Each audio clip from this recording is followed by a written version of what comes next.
investimento direto no país, que mede o aporte estrangeiro no Brasil, caiu 36% de janeiro a agosto deste ano, segundo dados do Banco Central do Brasil.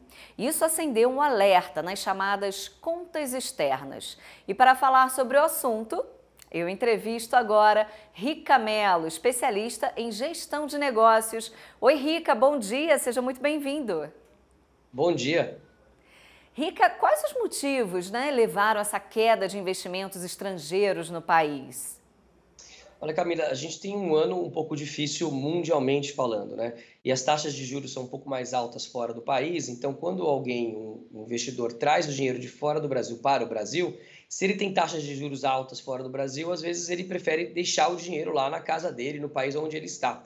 Então isso atrapalhou um pouquinho aí os números brasileiros, né? De investimentos de dinheiro que vem para o Brasil. Além disso, também na troca de governo, né, do antigo governo para esse novo governo, algumas privatizações que poderiam acontecer foram brecadas, houve alguns anúncios de reestatização, né, não tem um apoio tão grande à economia verde, né, também. Então, ou seja, existem alguns pontos nesse ano de 2023, mundiais e brasileiros, que fizeram com que essa taxa de investimento de fora, do pessoal de fora do Brasil, diminuísse nesse ano. O número é de mais ou menos 30%, então é uma queda importante. E isso, é claro, que acaba impactando os negócios aqui no Brasil.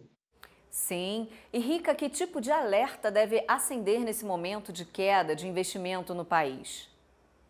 Olha, o alerta que isso traz é que como tem menos dinheiro vindo de fora, né? Então tem menos apetite às empresas, ao mercado brasileiro, os empresários, então, eles acabam tendo que trazer, ele tem que ter uma criatividade maior e uma inovação maior para buscar esse dinheiro que é um dinheiro mais difícil, né? Pensa ainda agora, a gente está no começo de uma guerra, fora do país também, né? Duas guerras acontecendo, então o capital ele tem medo, ele tem receio do que vai acontecer. Então, de um lado, o governo tem que fazer a sua parte, ele tem feito, passado reformas e tudo mais, isso já tem acontecido, mas os resultados acontecem um pouquinho depois do que passam as reformas e tudo mais, e o segundo lado são os empresários. A gente tem que ter um dinamismo, né? Tem que mostrar essa inovação, essa criatividade, mostrar que de fato os seus negócios são negócios importantes, bacanas, que olham as tendências mais de médio e longo prazo, para que faça sentido para que o investimento estrangeiro volte ao Brasil, para que esses negócios tenham dinamismo e possam de fato empregar cada vez mais e possam crescer também aqui no país.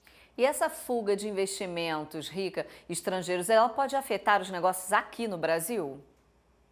Olha, ela afeta sim um pouco os negócios no Brasil, ela traz um dinamismo menor. Pensa que os investimentos estrangeiros, geralmente, eles estão ligados a grandes empresas, a privatizações de grandes empresas, né? Ou a compras de ações, né, no mercado acionário de empresas grandes. Só que apesar de ser grandes empresas, essas empresas consomem e compram produtos e serviços de empresas menores. Então, isso faz com que o dinamismo seja menor na economia como um todo. É preocupante, a gente imagina que esse número pode voltar, existe uma expectativa de que aumente no ano que vem novamente, mas enquanto isso não acontece, os negócios, pequenos e médios negócios, têm realmente que trazer esse dinamismo interno. A gente tem que conseguir fazer com que os nossos negócios tragam produtos e serviços interessantes que cuidem de dores, né, da população e cuidem de dores de outras empresas para que a gente continue sendo importante e relevante. Assim a gente consegue manter esses negócios, consegue manter as suas receitas, conseguem se estabilizar aí nesse momento mais difícil de capital externo, para quando esse capital voltar, quando tiver um apetite maior ao investimento, a gente esteja pronto, os empresários estejam prontos, né, para receber esses investimentos e poderem alavancar ainda mais seus negócios. E no último relatório de inflação, o Banco Central ele reduziu a estimativa do IDP deste ano, né? Como é que essa redução ela pode ser vista nesse momento, Rica? Então, o IDP, que é o investimento direto que acontece no Brasil, que eu estou comentando, de fato, o Banco Central teve que admitir, ele viu que nos primeiros meses houve uma queda muito grande, não adianta ele continuar com aquela meta alta de investimento estrangeiro, porque não vai acontecer, não são os últimos 3 meses que vão salvar a lavoura, aqui, como a gente poderia dizer aqui no ditado popular. Então, ele teve que fazer essa redução, a redução já houve, já existiu, porém, para o ano que vem, existe uma expectativa de aumento novamente. Então, se por um lado é admitir que nesse ano a gente realmente não vai ter o nível de investimento direto que a gente gostaria de ter, que o governo imaginaria que teria nesse ano de 2023, mas existe uma expectativa de um investimento um pouquinho maior no ano de 2024, como se estivesse restabelecendo a normalidade. Claro que o governo tem que ajudar alguns projetos de economia verde têm que andar, estão andando um pouco devagar, alguns projetos de privatização de empresas que podem trazer dinamismo, né? Algumas empresas, quando são privatizadas, trazem dinamismo para a economia. O governo tem que auxiliar também o mercado, ao mercado ter esse dinamismo e esse interesse por parte do investimento estrangeiro, e isso vai trazer dinamismo para todas as empresas, pequenas e médias empresas também aqui no Brasil.